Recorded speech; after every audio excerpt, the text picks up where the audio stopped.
Make sure to double tap that screen because it is free to like the video. All right. Oh, and subscribe to the channel as well. All right. Now I'm done with all the plugs. JD Vance is still going to Islamabad, 18 hours. And word on the street is that IRGC is not going to show up. U.S. is saying they are going to show up. And it'll be interesting to see what ends up happening here. Go ahead, Rob. Hi, Kevin. So negotiations are back on despite some back and forth reporting that we had seen earlier on in the day. The White House tells Fox that Vice President J.D. Vance will be in attendance and he will be leading the delegation back in Pakistan once again. And it comes as the clock is ticking to reach a new deal, because we know that this current ceasefire deal, this 2-week deal, is set to expire on Wednesday. So there's a lot of diplomatic efforts ramping back up once again to land a new deal before then. After those historic face-to-face talks last weekend, Vice President Vance will be joined once again by envoys Steve Witkoff and Jared Kushner. Yesterday, Iran said that it received new proposals from the U.S., and the country's deputy foreign minister warned that a framework of understanding must be agreed to first. President Donald Trump today posted on Truth Social, writing, quote, "We're offering a very fair and reasonable deal, and I hope they take it, because if they don't, the United States is going to knock out every single power plant, every single bridge in Iran." So the president facing some quick criticism because of those words this morning, but also over the war in general. Take a listen. American troops have died, others are being injured, and Americans are paying $1 more for gas because of President Trump's war of choice. I think it is very, very pause it right here. By the way, while this is happening, Iran refuses to join latest round of peace talks as Trump sends top envoy to Pakistan. Rob, I think you got a video on this one as well. Claim U.S. has unrealistic demands. Iranians are saying unrealistic demands. Tom, what do you think is going to happen here? So I felt like this was coming all weekend. It's like the shoe's going to drop. Here we go. They're either going to break the ceasefire or they're going to do something. I was almost certain. I'm just kind of waiting for it. And then I saw, hey, the blockade was serious, because, they radioed to a ship, hey, you better hang on. You're going to get hit. And they hit the engine room. And they said, now you guys all evacuate, get out of there. So they were trying to hit the ship, but at the same time, be, and it's hard to use this word in war, but to be humane about it, to say, hey, I don't want to kill your sailors, but that ship's going where it shouldn't be going. Bang. And that happened. You want to play that real quick, Rob? So this is the clip Tom is talking about. Go for it. He's a gangster. Motor vessel Tosca, vacate your engine room. Vacate your engine room. We're prepared to subject you to disabling fire. Not listening. Not listening. Just watch. It's coming. Oh.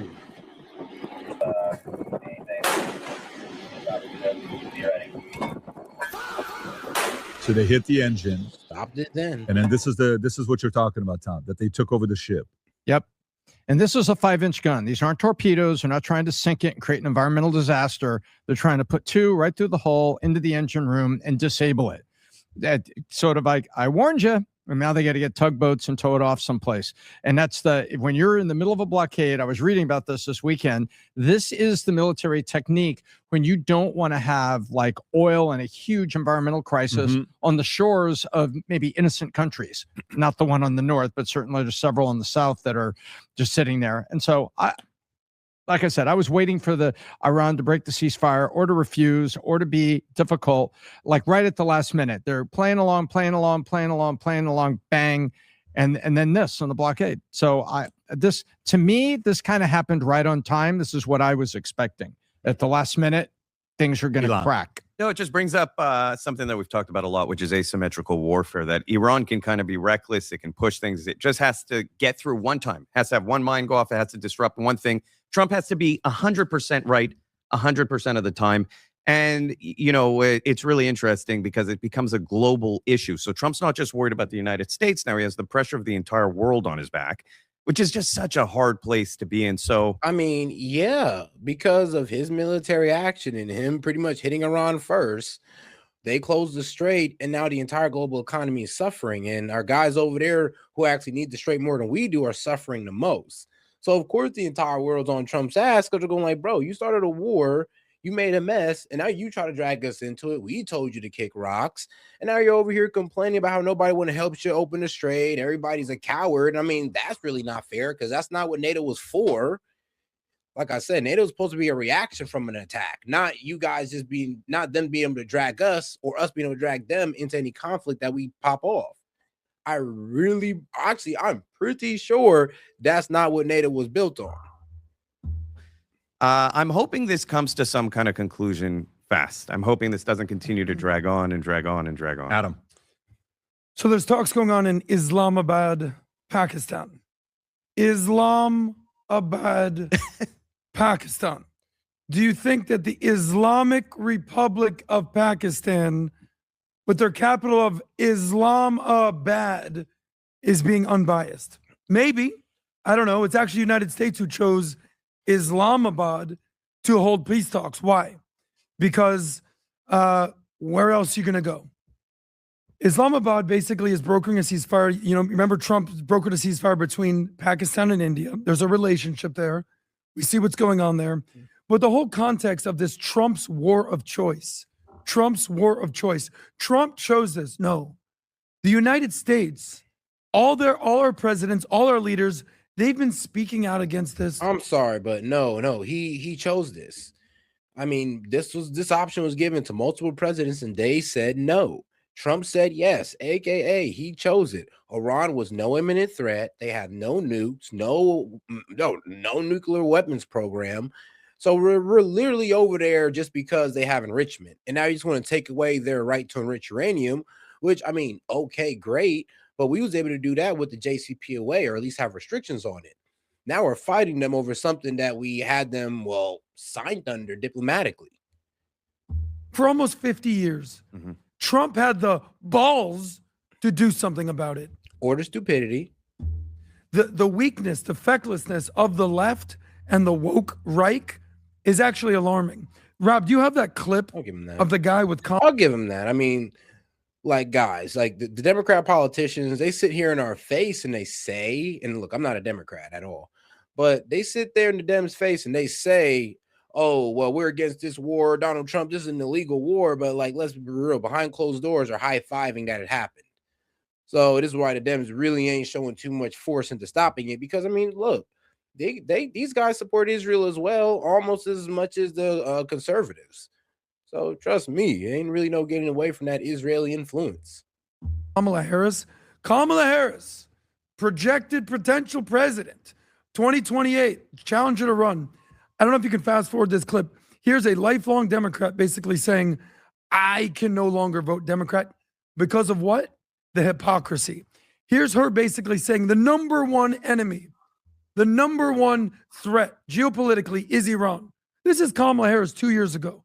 I want to know what changed. Can we go to the beginning of that clip, Rob? It's at the very beginning, right? She says, I'm a Kamala Harris voter. It's the first sentence. And I thought she would be a great president. Until very recently, when I saw her comments about the war in Iran. I'm going to play some clips from before the election and from after the war. He's a Bills fan. He needs to See what you think. Foreign country do you consider to be our greatest? If we play this, Rob, it's 60 minutes. I think there's... No. Okay, stop. Okay, we can't play it? No. Point is, can't play 60 minutes. Sorry about that, Rob. Yeah. The point is, she says Iran. So our greatest, what did he say, enemy? Did the greatest geopolitical threat? Whatever it was, she said Iran. What changed, guys? I want to know what changed. What changed is Trump did something about it? No, what changed is that Trump was tricked into thinking that this was going to be a 4-day, 2-week war, and it's not. Well, the reason why other presidents didn't do this, because they realized that Iran is a regional power and they will close the Strait of Hormuz and that will cause global economic damage. Like, they knew all this was going to happen. This is why they didn't do it. It's not because they didn't have the balls to do it. Bro, I'm pretty sure if any president seen taking out Iran as a simple task, they would have did it already. But the reason they don't do it is because it's just too risky, as we're seeing right now. Like, the Strait of Hormuz is closed. They still got their enriched uranium. We killed the guy who put in the religious fatwa. So now we don't really even have a track on the uranium, to be quite honest with you. We don't really know what they're going to do with that. I mean, the regime is still in power.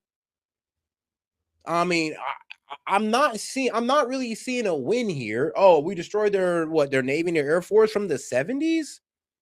Like, it was never a threat. So, I mean, that if we're talking about their Air Force and Navy being an imminent threat, then I'm sorry, but they lied to you. So now the entire identity of the left is Trump's bad. I wish one thing. I wish the left loved America as much as they hated Trump. It's crazy. And if I can continue for 10 more seconds, you know this flag that I wear everywhere? I gave Tom one today. You want to know the craziest thing? People come up to me. That's funny. Somebody in the chat said, well, if you yell death to America, you've lost the right to have nuclear weapons. Well, okay. I mean, great. Stick with that logic. So since we pretty much Americans made a song called Bomb Bomb Iran, then we shouldn't have nuclear weapons either then. Because, I mean, we're out here making songs about bombing a country. I mean, are you going to be consistent or not? Me? And they go, so you're Republican, right? I go, why would you say that? They go, because you're wearing an American flag. I go, so what are you saying? The American flag only represents Republicans? They go, well, you know, like, yeah, Republicans tend to like the flag more. I go, what a sad state of affairs, buddy. That the American flag only represents one party. What a shame. No. I wish Democrats were more patriotic. Well, my thing is, there is no way that our government, the president, everybody didn't know this is what they were going to get with Iran. Like, and you said Islamic Republic, these people are on a mission from God. Okay. They don't care about their own citizens' lives. So I'm shocked why this is a surprise. If you get into a wrestling match with a pig and you come out and you go, what the, I'm dirty. That's not like, it doesn't make sense to me. They knew. Yeah, I mean, yeah, and that's why other presidents didn't want to get into a fight with Iran either, because they knew they were going to play dirty. They were going to play asymmetric warfare on our ass, and they're doing it pretty well, sadly. Why? Because they got the global economy by the balls. So we're just sitting there kind of just, I'm going to be real with you, we're just sitting there kind of lost for words at this point. Like, we're doing all these military actions, and it ain't really doing anything for us. We put a blockade on top of their blockade. I mean, but the Strait of Hormuz being closed is like the main problem. And Iran's put the blockade on all ships. We put a blockade on Iran ships, aka nothing is getting through. Like, nobody wins. It's like a neutral stance here. But like I said, regime's still in power. They still got their missile and drone capabilities that can terrorize the entire Middle East. Where is the progress here again? It's going to be like this. They're not going to quit. They're not going to stop. And that's why the two main parts of the mission were taking over, getting rid of the Ayatollah and all those things. But the uprising, the people, this is not going to stop. You think the IRGC and these maniacs are going to stop doing it? This is going to be endless, Adam, because think about it. If you don't care about your own citizens, you have the army, they're going to keep, nope, because you know what they want to do? Their mission is let Trump bomb all the plants, let Trump bomb all the oil plants, so we'll show the world how messed up these people are and watch. Because, dude, if they and by the way, it'd be their fault, but if they do that, imagine how many people that aren't radicalized there around the world are going to get radicalized because they're going to go, oh, he is a tyrant. So this did to Pat's question when we started this segment. Did this surprise you? With not at all, Tommy. Not at all. Because you're like, how many times do we say we don't negotiate with terrorists? The leadership, the Ayatollahs, Tom, they're on a completely different. When I say mission from God, Tom, that's who they're answering to. They're saying God is making them. Rob, can you pull up? Okay, well, he's actually got a point. The Shia Muslims, they believe in martyrdom. They think it's the highest honor to be martyred. So everybody that's dying in this war, they're considering them a martyr and the highest honor. So these Shia Muslims are low-key ready to die, and they're ready to fight for their country. And I mean, let's be real. Like I said, this is why regime change is impossible. We got to remember, the IRG still has like a 1 million-man army on the ground. These guys still have underground tunnels, underground cities, and all this good stuff that we'd have to put boots on the ground to low-key like disarm. So yeah, guys, if we're not willing to put boots on the ground, then we're not willing to actually get the regime out of power. And you can sit there and believe Trump lies about regime change, but I'm sorry, if we had regime change, then these guys wouldn't be closing the strait. They wouldn't be shooting down our ceasefire deals or anything like that. So let's just use common sense here. Pull up this clip I just sent you, which is all the presidents are speaking about on Iran. I just texted to you. And yeah, this one right here. If you can play this, go ahead, Rob. Formally announcing my intention to cut off all trade and investment. I'm sorry, bro. That was wild. Bro, they have hypersonic missiles. What are you talking about? They hit Israel with cluster missiles, and everybody was rightfully so complaining about how it was a war crime, which it is. So what are you talking about? Everybody got surprised when Israel got cluster missiles. We were surprised that they shot a missile 2,000 miles out. And now people are even being surprised that they got hypersonic missiles that they proved they had in the 12-day war. What are you talking about, bro? Oh, with Iran. Man. Our second goal is to prevent regimes that sponsor terror from threatening America or our friends and allies with weapons of mass destruction. Iran aggressively pursues these weapons and exports terror, while an unelected few repress the Iranian people's hope for freedom. I strongly believe that our national security interests. Sorry. Okay. Oh, no, that's another funny one. No, man. He said, but Iran has 90% of his population that's ready to help if they are only armed. No. If you go give 90% of Iran population guns, I promise you, bro, 45% of those guys are going to be fighting with the Ayatollah. They're going to be fighting with the IRGC. Like, that's just the fact of the matter. What you guys don't know is that in 2024, when Iran held their election, that's controlled by the Ayatollah. Candidates can't be a candidate without the approval stamp of the IRGC and the Ayatollah. Bro, 61 million people registered in that election. What does that go to show you? That there is 61 million people in Iran that's willing to register in an election controlled by the Ayatollah. 90% of the population of Iran is Shia Muslims. It's the most highly populated place of Shia Muslims. What are you, bro? I'm sorry, but you guys got the demographics of Iran all effed up, all the way effed up. Like, bro, we went in on y'all intelligence, man. We'd be over here giving the mullahs and IRGC all types of weapons. Now depends upon preventing Iran from obtaining a nuclear weapon. Well, I can say to you, Iran will never get a nuclear weapon on my watch, as they say. This terrorist regime can never have a nuclear weapon. I'll say it again. They can never have a nuclear weapon. Yeah, so everybody talked about it. Mm-hmm. One guy is doing something about it. So you kind of have to see how, this is another meme that's going viral. Iran took hostages. They're evil. They're a real threat. They're sponsoring terrorism. They're killing Americans. They're building nukes. We have to stop. Hey, no, thank you, bro. You're making my point for me. That's the beautiful thing. Iran has never got into a war on that, bro. They've never been the attacker. The last war they got into, actually, wait, bro, they won the Iran-Iraq war. Are you serious? Oh, bro. All right, sit your ass down, buddy. You're done. You're done. You don't even know that they won the Iraq war, the Iran-Iraq war, where we was backing Saddam at that time. Us in the Gulf country were backing Saddam to fight Iran. CIA, we were the guys hooking Saddam up with the components to make chemical weapons to use against Iranians. And they won that war. So are you serious? You didn't know they won that? And the fact that we were backing the people that were invading them. Wow. Stop them. Okay. Can't even do it with you, bro. It's like, all right, I'll do it. No, you're the enemy. You're the bad guy, that's doing something like this. There's certain uncomfortable realities that Americans have to accept, because Iraq really changed the sentiment of war in the United States for a very long time. That was, it should have been Iran, not Iraq. And exactly. But the big reality here that everyone has to accept, whether they like it or not, is you have a radical Islamist regime that lied not only about its nuclear development, it enriched uranium well past 60%. It's the only non-nuclear country in the world to do that, but also lied very clearly about its ballistic missile range. And those are two very scary things. Even if you're not scared of the uranium, they've proved to us they lied. Guys, I'm pretty sure we all know that Iran did win the Iraq war. Iran did stop Saddam Hussein. They won that war. We all know that, right? Please tell me we understand that. About the range of the missiles they are developing, and going from intermediate range ballistic missiles to long range ballistic missiles is not a big jump.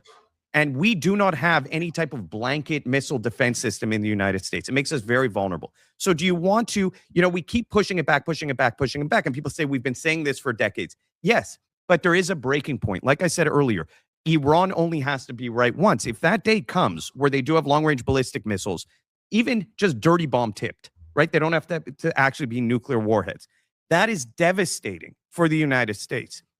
So again, do you wait? No. And that's what I'm saying. It's like the moving of the goalposts. Because now, like, all right, well, they don't have a nuclear bomb. Well, they can make a dirty bomb. I'm just like, so really, it's just about them just having nuclear material that you guys are scared about right now, because we know they don't have a nuclear weapons program. We know they don't have a nuke, but they got the 6% enrichment that you guys are claiming they can make into a dirty bomb at any moment. And even though they had this capability since 2021 and they haven't done it, I mean, let's be real. They had the capability to do this and they haven't. That is the wild thing about people saying that Iran's an imminent threat. I mean, like, bro, how long they had 60% enrichment since 2021? It's been like 5 years. 5 years, and they have not made not one dirty bomb, and they have not struck Israel first. Israel has struck them first, and then they strike Israel. That's the funny thing about Iran. They kind of always be the ones defending themselves. The right thing. But here's my question to you. And Mario, I was in the Air Force. He was in the Army. We're not going to sit here and pretend like we're 4-star generals with all the military strategic planning. But okay, you know what the leadership. Tom, let's maybe we're in the situation room. Okay, guys, they have that capability. We bombed. We took out their nuclear capabilities. Okay, how are you going to win this? Because the leader, every time you kill a leader, there's another one coming in. They control the arm. But here's the thing. I got an idea. How son of a big pallet full of money. Yeah. That's what I'm thinking. No, Obama. Anybody we have can't an do extra that. Salem? But my thing is this: how do you achieve victory? So let's just say the missiles are gone, the nukes are gone. The leadership is still there, and they're never going to listen to you. Yeah, so there's again an uncomfortable truth. There's a difference between being able to exert external force and being able to exert internal force. The idea that we'll be able to win a victory over Iran where they can no longer push internal force is very unlikely. That's the truth. It's an almost impossible battle. You have a regime there that's willing to massacre its own people. But the idea that we can set them back decades in their ability to hurt externally, sadly, is, again, it's an uncomfortable idea that you're putting them back in the Stone Ages. Yeah. But that is the only way you protect the rest of the world at some point. But now remember those people, those millions of people now, they're sitting there like, wait a minute. Hello? What? I really want to address this with you because I feel like we're going in circles sometimes. I love you. No, going in circles at all. Hear me out. Yeah. You're focused on the people of Iran. I hear you. On top of hold on. But let me clarify. You want to clarify what about that? On top of the nuclear, the epic fury, all that. I love that. Okay. But being from Iran, our family's from Iran. At the end of the day, all that. Thank God they bombed all that stuff. What about the people that were dying, Adam? That were like, help is here, and now it's just like, well, the nukes and stuff are gone. Good luck. Help is on the way. Help is here. I mean, Trump has been talking about this since he started running for. Help is here, but we bombing, bro.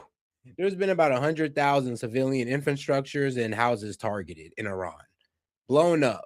So I'm sorry, but no, we're not helping the Iranian citizens. We're not even helping the ones that disagree or that actually want the Ayatollah gone. We're definitely not helping them. I'm pretty sure we've actually killed some of them because most of them reside in Tehran.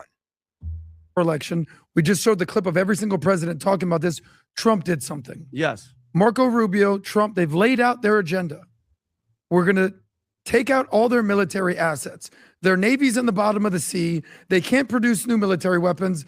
There's rumors that they're putting shadows of planes out there. So the U.S. is bombing shadows because they don't have real planes. Okay, nuclear ambitions, put that aside. You, Vincent, my brother, are hyper-focused on the people of Iran, as I understand. I think that's great. Of course we want that. Here's the sad reality. So we don't continue to go and do this. They're going to have to figure that out on their own. We talk about we don't want boots on the ground. Well, which one is it? Because we can't do regime change unless we put boots on the ground. So you can't have your cake and eat it too. We can do all the heavy lifting. But if there's going to be actual change in Iran, the people have to do that. Now, you might say, how are they going to do that? I don't know. Pat doesn't know. We don't know. What we can do, like Elon said, the external situations, the nuclear, the warheads, the shooting it 2,000 miles to Europe, that's done. So now whatever happens internally, we literally mean God bless, Allah bless, figure it out. But we can't do the revolution for you. Like the United States Revolution, when we did this, we're like, hey guys, the British. It's like, no, you got to do this, George Washington. You got to sign the Declaration of Independence, guys. And that's what we did. I mean, and that's the unfortunate situation. Yeah, that could have happened if we stopped bombing them. Be honest with you. If we'd have just left them alone, destroyed their currency, leave them alone, we would have got a natural revolution. But instead, we bombed them, and now they're rallying around the flag. Even guys who are getting pissed off at the government is now on the side of the government because we've created a rally around the flag event. So, yeah, if we'd played a long game, we'd have got that regime change. But for some reason, we wanted to speed things up, and now we effed it all up. They're going to have to do a lot that. of support from France. Yeah, our and revolution, France gave us, deception and. But did they? But So were they auxiliary boots on the support. ground? Were they fighting, or was Americans fighting? There were French. There was French. There were people French here. here. Yeah. You're telling me that the French fight? They were No, fighting. but Come on now, buddy. at a minimum, we should provide the Iranian people with some kind of auxiliary support. However, we can do that. We if are. there is, Are Well, we not? tried, but no, the Kurds took the guns and they left. We tried to help them. They were just like, "Hey, that story kind of came and went. I'm not even sure. Yeah, what well, happened. so did the guns. But Pat, let me bring this back to you. I mean, Kurds shoot, we tried to get guns into Iran, but the Kurds stole them. No, they ran off. I mean, can you believe that, bro? I mean, look, guys, literally, we gave the Kurds some guns, and they just disappeared on us. Took the guns, said, "All right, I'm out." Never seen them again. Now we got the Kurds with a whole bunch of U.S. weapons for free. Understand everything that Trump is doing, from the nuclear ambitions to the military to the warheads of everything, the blockade, the economic warfare. Focus on the people. If that's what should the people of Iran do at this point? The 10,000, 50,000, whatever the number of the greatest people who were fighting against regime are now being killed. Is there sentiment of fighting on the ground? Are they going to weaponry? Like, what are they going to do from a people perspective? Yeah. First, but I want to understand this. Yeah. So a couple things on the blockade of what's working and what's not. Every day the blockade is there, Iran loses $400 million a day. 400 million every a day. The block $428 million a day, while we're spending how much on this? Oh, $2 billion a day on this right here. Like, and then here's a problem. Iran already had like a completely destroyed currency, and they're still able to make missiles and drones in-house in underground facilities. So they're still able to fuel their war machine, even if they're cut off from these funds. That's probably the best part about being a self-sustaining country. Blockade costs Iran's government, the IRGC, $400 million a day, like America, $12 to $13 billion a day of them selling oil. Okay. They can only, experts say they can only handle it up to 16 days. Some are saying 2 months. Mm-hmm. So they're right now like this. They're getting choked up. So the idea that they put a pause on it kind of helped Iran a little bit. Now, if they extend this and they have the blockade, and you're saying they're stopping, 3 or 4 ships, hey, what are you doing? Mm-hmm. Turn around. You ain't doing this right now. You ain't selling it to nobody. Get your ass back into place. We're serious about this. Now Iran is sitting there saying, holy shit, this is becoming real. Now what am I going to do? I need the revenue. I need the money. I need the income. So how will Iran react? Yesterday, there was a 60 Minutes episode on Iran. And Rob, were you able to find out about the guy that's on it or no? Yes. Were you able to find out who it is? So this is Matthew Bunn, okay? Harvard Kennedy School. Matthew Bunn, to just kind of give you an idea who he is, Bunn was served as a White House Office of Science and Technology from 94 to 96. 94 to 96, who would that be? Was that senior is who he was under? Clinton. Clinton. Clinton. Okay, Clinton was 92. All right, so 94, 96 is Clinton. So it's not like this is a Trump guy. He is doing an interview yesterday with 60 Minutes. And 60 Minutes doesn't know what this guy's going to say. Of course, we can't play the clip, but we can just show what he says with the content in the tweet, Rob, if you want to go to it. I highly recommend watching this. Everybody should watch this tomorrow. Just don't play the clip, Rob, because you know what 60 Minutes does. So UN, last time UN inspector were able to verify Iran had 970 pounds of 60% uranium enriched uranium. Oh, guys, and if you want to double your support, you can go ahead and send it in on Venmo. So if you send Venmo, if you send it $1, it's worth $2, $2 worth $4, and so on. So you can double your support by sending it in on Venmo. Appreciate the support, guys. Let's get back to it. And don't forget to double tap that screen. If enriched further, the stockpile could produce 10 to 11 nuclear bombs, says Matthew Bunn, a former White House nuclear advisor who works at the Harvard Kennedy School Belfer Center. And then he also says this, which was kind of shocked a lot of people. Iran has been lying about its nuclear weapon effort for over 20 years now. He says, a former White House nuclear advisor who works at Harvard Kennedy School. Remember, this is a Clinton guy. If he's a Clinton or a Bush person, he's not a Trump person. Let's get that clear. Because Bushes don't like Trump, Clintons don't like Trumps. They're on the same page. So, you know, there is the media market, what everybody reacts to and what they say. Then there is the people that were in there having dealt with Iran and known what these guys are like and how they lie when they're negotiating. Iran's in a very bad place. The challenge with the people is and this is what kills me about when they say, "Oh, we can't trust them during negotiations. They break their deals." No, they don't. Actually, we break our deals. Like when we got under the JCPOA, who pulled out first? We did. We broke the deal, and then we expected Iran to abide by it, even though we broke our side.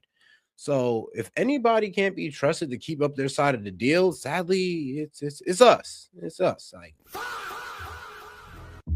following. They don't have somebody there, and I don't know why the president is not locking on to Reza Pahlavi. If he did, his strategy would be different. So think about it this way. Did you guys see Maria Corina Machado came up outside on the balcony? How the Venezuelans reacted to her? Did you see this clip? Rob, can you find this clip? Just type in her name and how she was received. It was beautiful on how she was received. What Trump wants to do and what he doesn't want to do, it's right there. Watch this, Vinny. Just watch the reaction, how she's being received. Is this in Venezuela? Can you go back to the tweet so I can read the details there? Venezuelan opposition leader Corina Machado walked out to a sea of thousands of supporters in Madrid. Madrid, got it. Machado has dedicated her Nobel Prize to she is refusing to meet Spain's leftist PM Pedro Sanchez right now. Instead, meeting with right-wing opposition, right-wingers must rise across Europe. Okay, so play the clip, Rob. Play the clip. Oh, my. Oh, is that real? No, this is real.